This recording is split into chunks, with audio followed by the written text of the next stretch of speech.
membuat fitnah pada orang lain, mempelekehkan orang lain dan datang ke negeri Pahang supaya rakyat Pahang terima dia. Saya nak bagi tahu rakyat Pahang, jangan kamu letakkan akal dan fikiran kamu serendah seperti Sanusi.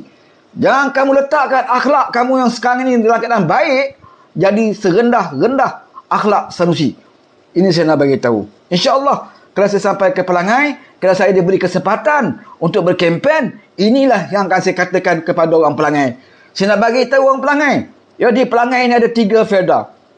50% lebih pengundi-pengundi di Pelangai ada terdiri daripada warga Felda. Ya? Warga Felda. Siapa dapat menarik undi 50 warga Felda di 3 Pelangai, dia boleh menang. Dia boleh menang. Sebab itu Sanusi bersungguh-sungguh berkempen. Sebab itu dia nak bawa segala pendekar-pendekar lebay ni turun ke Pelangai. Sebab apa, saudara? Sebab dia nak tebus malu dia. Tebus malu dia.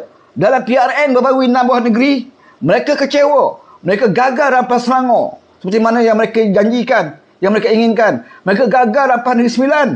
Pulau Pinang jauh sekali. Mereka gagal. Ya? Kemudian mereka gagal lagi, ya, di Pulai. Ya, Parlimen Pulai dan juga di Simpang Jeram. Ya, sedangkan janji diberikan kepada penyokong mereka. Kita kena menang PRN ini. Kita kena menang, kita rampas Selangor. Kita kena menang banyak kerusi, kita akan ubah Putrajaya. Kita akan alih Putrajaya pada bulan Ogos. Ya, bila habis PRN, tak ada apa-apa pun. Tunggu 30 Ogos, 31 Ogos, 40 Ogos, 50 Ogos. Sekarang dah tahu berapa puluh Ogos dah sekarang ini. Tak juga berubah kerajaan. Kemudian dia kata kita kena menang di Pulai. Ini untuk kita memudahkan kita mengambil alih Putrajaya. Bagi one-on, mereka bekerja kuat, bekerja keras, ya, keluarkan tenaga, wang ringgit mereka untuk membantu calon-calon daripada Perikatan Nasional. Kerana mereka yakin kena menang di Pulai, kena menang di Simpang Jeram untuk mengambil alih Putrajaya. Tapi apa yang berlaku tetap juga tidak berlaku. Allah tidak izinkan puak-puak ini, saudara. Allah tidak izinkan mereka. Dan kali ini mereka berjanji lagi di Pelangai. Kita kena menang di Pelangai. Ya, walaupun kalau menang di Pelangai tidak boleh mengubah kerajaan Pahang, tetapi bab kata Tuan Presiden Toman, kita kena menang di Pelangai untuk memberi tekanan kepada kerajaan negeri di Pahang. Rupa-rupanya dalam politik mereka hanya untuk memberi tekanan. Itu matlamat politik mereka. Di Putrajaya pun, di Peringkat Persekutuan pun menjadi pemangkang untuk beri tekanan. Di negeri Pahang pun mereka berpolitik untuk beri tekanan. Patutlah di dalam persidangan negeri ke, DUN ke, persidangan parlimen ke, dalam parlimen pun tak nampak idea-idea mereka, ya, untuk membangunkan negara, ya, untuk beri cadangan kepada kerajaan apa yang baik untuk negara. Tak ada, saudara. Ya, selain daripada menghentam PMX. Sebab apa? Memang mereka nak beri tekanan, itu saja. Ya, perjuangan politik mereka nak beri tekanan. Apa untungnya kepada rakyat? Apa untungnya negeri yang sentiasa ditekan? Apa untungnya negara Malaysia, kerajaan persekutuan yang sentiasa ditekan? Apa untungnya kepada rakyat? Kita dulu pernah jadi pemangkang. Ya? Ada waktu kita akan mengkritik. Ada waktunya kita bagi cadangan. Kalau kita lihat ucapan Ketua Pemangkang, Datuk Seri Anwar Ibrahim bila berucap di Parlimen, penuh dengan isi, padat. Dengan kritikannya, dengan pandangannya, dengan cadangan dia. Itu cara kita jadi pemangkang. Untuk kita bantu kerajaan. Sampai ke peringkat apa? Sampai ke peringkat Datuk Seri Anwar Ibrahim merendahkan dirinya, mengadakan MOU dengan Ismail Sabri. Kita masih ingat lagi. Walaupun ketika itu kerajaan tidak mempunyai majoriti seperti ini. Sekarang kita ada 147. Ya, 147 ahli parlimen. Kuat. Berbanding dengan mereka 74. Kita ada 147 sekarang di parlimen. Kan? Kita kuat. Tapi waktu Muhyiddin, waktu Ismail Sabri, mereka hanya ada 3-4 orang aja pun. Mereka ada kelebihan 3-4 orang. Memang lemah kerajaan waktu itu. Kalaulah Pakatan Harapan nak buat kerja seperti kerajaan pemangkang sekarang ni, menekan, cukup mudah nak tekan. Sebab mereka hanya ada 3-4 orang. Ya? Dalam kekuatan mereka ada 3-4 orang. Lagi mudah nak tekan. Kalau kita buat tekan. Ya? Tapi kita bertanggungjawab. Kita lalukan proses-proses pemilihan. Tak dapat, tak apalah. Ya? Kita ada, bila nak buat proses kumpul SD, okey, laksanakan proses. Bila tak dapat, okey. Ya, tak dapat, okey. Tak adalah kerja kita hari-hari nak tekan. Akhirnya kita nak bantu kerajaan dengan cara apa? Kita sanggup adakan MOU. Kita adakan MOU Ismail Sabri. Ya, untuk menentukan bahawa kerajaan stabil. Sebab itu kita ada MOU. Ya, aku tolong kau, kau tolong aku. Aku akan tentukan kerajaan kau tidak akan diganggu gugat. Aku tidak akan nak buat apa-apa pun plan nak cari SD ke, nak upah ke, nak tarik ahli parlimen untuk lompat, aku tak akan buat. Aku tentukan kau akan menjadi kerajaan sehinggalah parlimen dibubarkan. Ya. Itu yang kita lakukan untuk bagi kerajaan itu stabil. Itu tugas kita dulu jadi pembangkang. Itu yang kita buat sebab kita mikirkan kepentingan rakyat. Ya. Sebab bila asyik nak bergaduh nak jadi Perdana Menteri, ya, yang jadi mangsa adalah rakyat. Sebab itu saudara, kali ini kita lihat berbeza. Pembangkang yang ada kali ini, bila bagi bercakap, apa dia cerita? Ya, ketua pembangkang berucap. Apa dia ucapan dia? Apa ucapan dia? Dengar pula Syahidan bercakap. Ya, orang paling banyak bercakap dalam parlimen, Syahidan. Apa dia cerita tentang rakyat? Ya, kalau dengar Putrajaya lagi teruk. Ya. Sampai benda langgar hukum agama pun, dia cakap dalam parlimen sebab dia tahu orang tak ada saman dia. Dalam parlimen ni ada imuniti. Ya, orang tak ada saman, Anwar tak ada buat kata apa-apa kat dia. Dia ada kekebalan. Sebab itu dia menjerit-jerit macam anjing menyala bukit. Ini yang jadi sebut. Anjing menyala bukit sebab apa? Sebab atas bukit ada babi. Tu. Sanusi sebut dalam ucapan dia di Pelangai. Dia nak mengulas tentang PMX di Ungar. Ya, PBB. Ucapan PMX. Sepatutnya sebagai pemimpin, dia menteri besar. Ya, orang yang menteri besar ni sepatutnya level dia bercakap bukan level setro. Kalau yang bercakap itu Apple Masam, Ratu Naga tu, Ratu Nangka ataupun digelar Apple Masam, ataupun yang cakap itu seperti Syafiqah, Cikgu Bert ke, kan? Orang yang macam tu, level-level sampah macam tu, kalau dia bercakap kita tak pelik. Tapi kamu menteri besar, bila kamu nak mengulas tentang Anwar di PBB, sepatutnya yang kamu ulas adalah konten ucapan dia. Sepanjang ucapan dia lebih kurang 18 minit. Ya, kamu boleh tengok teliti satu persatu ucapan Datuk Seri Anwar Ibrahim. Kalau apa yang tak betul, di situ kamu kritik. Ya, ataupun benda ni bercanggah dengan dasar Malaysia contoh. Ataupun tidak bertepatan dengan Malaysia Madani seperti mana dijanjikan. Ataupun tidak bertepatan dengan Islam. Contoh, dalam ucapan itu. Kamu kritik di situ. Konten ataupun kandungan ucapan PMX itu, kamu kritik. Ini apa disebut? Kerusi kosong. Apa level? Anwar bercakap, tak ada orang dengar. Kerusi pun kosong. Dia gelak terpedas. Kan? Dia seronok. Dia seronok. Tapi kalau tuan-tuan cerdik, kalau kita cerdik, kita kata, betul. Kan? Kalau kita tengok pemimpin lain pun kerusi kosong. Ucapan di PBB ni bukan ceramah macam Sanusi ceramah di Markas PAS. Di PBB ni orang datang, pemimpin-pemimpin datang untuk berucap, mengikut giliran masing-masing. Bukan datang dengan ceramah. Ada masa ramai, ada masa kurang. Itu biasa dalam PBB bertahun-tahun dah. Kalau saudara buka kat YouTube, tengok ucapan waktu Muhyiddin bercakap, dia tunjuk macam tu juga keadaan dia.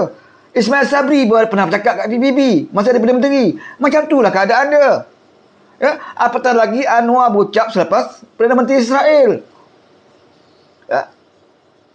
Ada laporan. Saya ada baca baru ni daripada pimpin UMNO yang ikut Anwar Ibrahim. Dia kata ramai. Ya, yang keluar itu adalah orang yang keluar sebab tu Perdana Menteri Israel berucap sebelum itu. Ramai yang keluar. Lepas tu Anwar masuk. Bila Anwar masuk, dia orang masuk balik. Tapi tak semua orang duduk balik di tempat itu. Dan biasa. Ya, kalau kita tengok tepukan, Anwar adalah pemimpin yang bercakap mendapat tepukan 9 kali. Tepukan sepanjang dia berucap.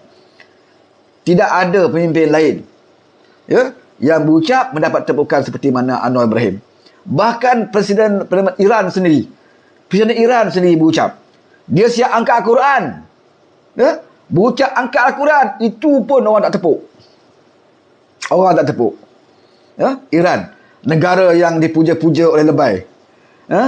yang dianggap sebagai negara hebat. Dia berucap pun orang tak tepuk, saudara. Angkat Quran. Dia ingat dengan mengangkat Al-Quran itu, dia mengangkat Islam. Angkat Al-Quran itu pada dia, itulah Islam. Tapi negara Islam lain tak sebodoh itu. Ya? Mereka melihat Islam bukan dengan cara kamu mengangkat Al-Quran, maka itulah kamulah pejuang Islam. Tak. Macam kita di Malaysia lah. Ya? Kamu letak nama parti kamu, parti Islam. Bagi orang cerdik, itu bukan Islam. Itu hanya brand.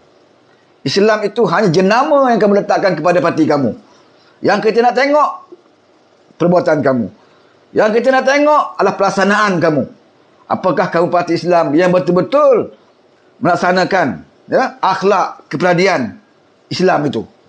Tapi kalau nama parti Islam, kalau cakap mencarut, tak potong lan lah, ni lah, kepala bapa hang lah, Uni BN masuk neraka, Uni PA masuk neraka, kamu ni musuh Islam, kamu liberal, kamu itu, ini bukan Islam. Ini pencacai, level-level pencacai. Sebab tu saya kata Sanusi ini hanya layak menjadi setro. Cara dia tu hanya layak menjadi setro, bukan menteri besar. Sepatutnya level menteri besar, dia akan berucap, kalau nak mengulas isu ucapan Anwar, dia akan berucap benda yang lebih bermutu dan berkualiti. Supaya orang fikir bagus. Oh, ini kritikan. Kritikan yang ada kualiti. Tetapi kalau bercakap, Anwar tu pembohong. Pergi kat New York tu nak membohong. Dekat Malaysia membohong. Dekat New York pun nak berbohong. Itu bukan kritikan. Itu bukan komen dan pandangan. Itu hanya salahkan. Dia berucap di PBB, mendapat tepukan banyak. Dia tak cerita. Dia Anwar pergi ke sana, dapat diwawancara oleh CNN. Bukan mudah nak dapat wawancara oleh CNN. Satu saluran berita yang hebat di dunia. Bloomberg dan sebagainya. Dia tak cerita yang itu. Bagaimana Anwar wajahnya keluar dalam kulit majalah Fortune, majalah ekonomi yang terkemuka dunia. Muka Anwar di depan. Dia tak cerita, saudara. Yang cerita apa? Kursi kosong. Kita nak cerita pasal kursi kosong ni, ceramah lebay apa banyak kursi kosong. Tapi pernah tak kita cerita pasal ceramah lebay kursi kosong? Kita tak cerita. Yang kita cerita apa? Kandungan ucapan kamu. Macam di Pelangai. Kursi kosong juga. Ada kursi kosong dalam ceramah mereka. Tapi kita tak cerita pasal kursi. Kita cerita kandungan kamu ucap. Itu yang kita nak ulas. Sekarang ni saya tengah mengulas kandungan Sanusi berucap di Pelangai.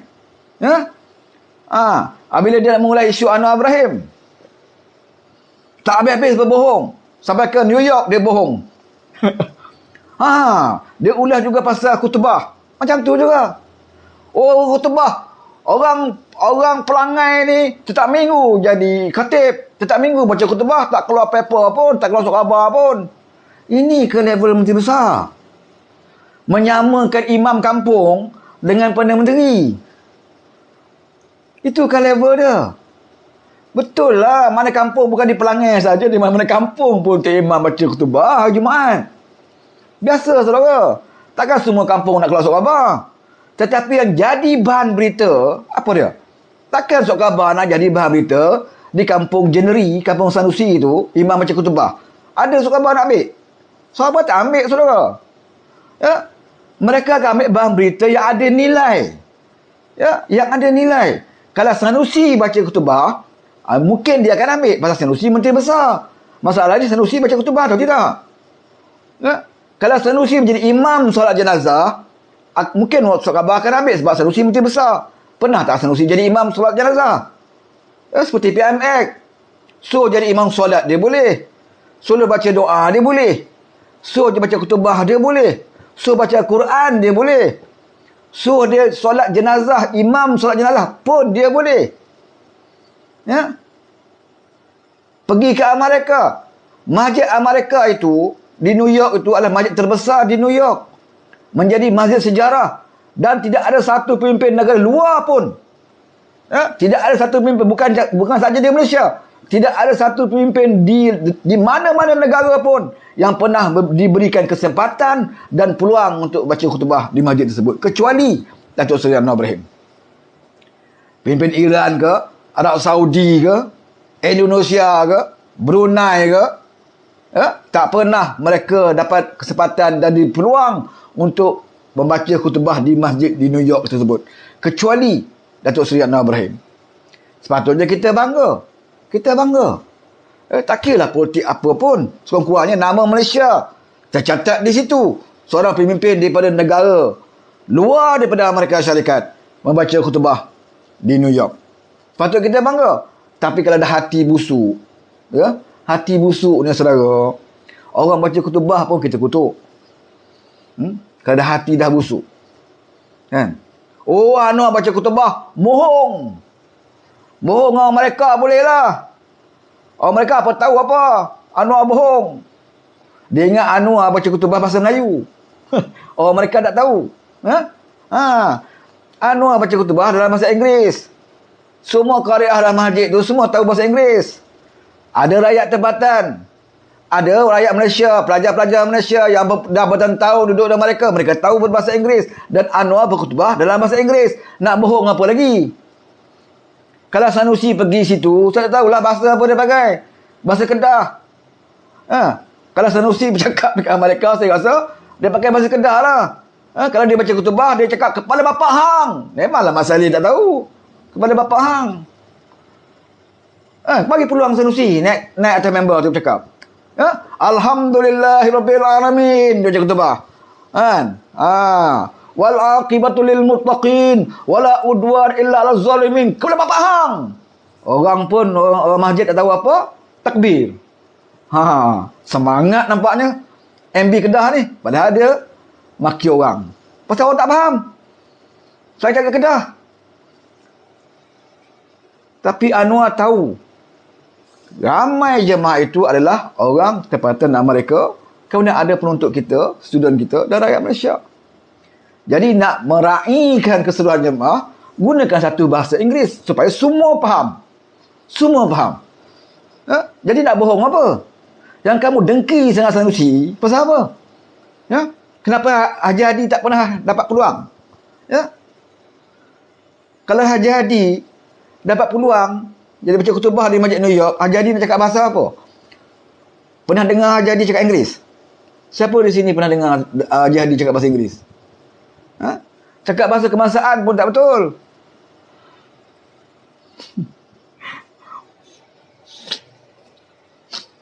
Dah cukup jumlah. Takkan nak cakap macam tu atas member masjid, kan? Nak cakap Selain Terengganu je mana boleh. Sebab tu tak mudah jadi pemimpin, saudara. Nak rebut kuasa, ya. Nafsu. Nafsu tu nak jadi pemimpin. Nafsu tu jadi orang yang berkuasa. Tapi bila dah ada jawatan, tak tahu nak buat kerja. Tak tahu. Macam Muhyiddin tu lah. Abah tu kan. Orang nak jadi menteri, dia nak jadi Perdana Menteri, dia jadi Perdana Menteri. Orang sibuk dengan COVID, dia sibuk plan, nak rampas kerajaan, nak khianat. Bila dah bagi kuasa, tak tahu nak buat apa. Duk pegang telur je. Duk ugut orang. Jangan sampai saya tekan button. Ada majoriti 3-4 ahli parlimen pun dah berlagak nak mampus. Jangan sampai siap pegang button lah sekali. Dia orang lain tekan button, dia tantang. Orang sibuk COVID, dia main golf. Orang sibuk banjir, dia menaikkan convention parti dia. Potong kek. Itu pemimpin tanggungjawab. Jangan ingat kita lupa. Orang sibuk angkat bendera putih, dia suruh angkat bendera biru. Orang angkat bendera putih nak makan. Angkatlah bendera biru, dia kata. Tengok. Dia pesenda kerja rakyat. Yang lebay pula kata, bintang dengan Tuhan. Dalam Islam ni kalau kita nak minta pertolongan, jangan angkat bendera putih, angkat tangan, mohon dengan Allah. Ini Islam ajar. Lebay. Dia tak apalah, dia dah ahli parlimen. COVID ke, lockdown ke, darurat ke, gaji dia jalan. Allowance dia jalan sebagai ahli parlimen. Dia nak bagi tahu rakyat, jangan angkat bendera putih, angkat doa, minta dengan Tuhan. Dia ingat bila angkat doa tu, jatuh 10 kilo beras kot atas tangan. Macam tu. Inilah pemimpin yang gagal. Sesuailah kita sebut dulu, kerajaan Muhyiddin ni kerajaan gagal. Lagi banyak dia baca doa. Ini pemimpin yang kerap baca doa ni. Siap hari baca doa Muhyiddin Yassin. Ya. Keluar kat TV, keluar kat radio, doa dia tu dah macam iklan dah. Ya. Doa bahasa Melayu lah. Itu perbuatan orang hebat. Oh, inilah ulama. Oh, ini anak ulama. Memang baguslah Perdana Menteri kita ni. Boleh baca doa. Doa bahasa Melayu. Budak-budak sekolah tadika, budak pasti pun tahu doa bahasa Arab. Ini doa bahasa Melayu. Mula-mula je bahasa Arab. Kan? Lepas tu bahasa Melayu. Itulah dia ulang-ulang oleh TV dan radio. Maka orang berpuji dia. Abah, abah, abah. Pasal boleh baca doa. Lagi banyak dia baca doa, lagi ramai orang mati waktu dia jadi kerajaan.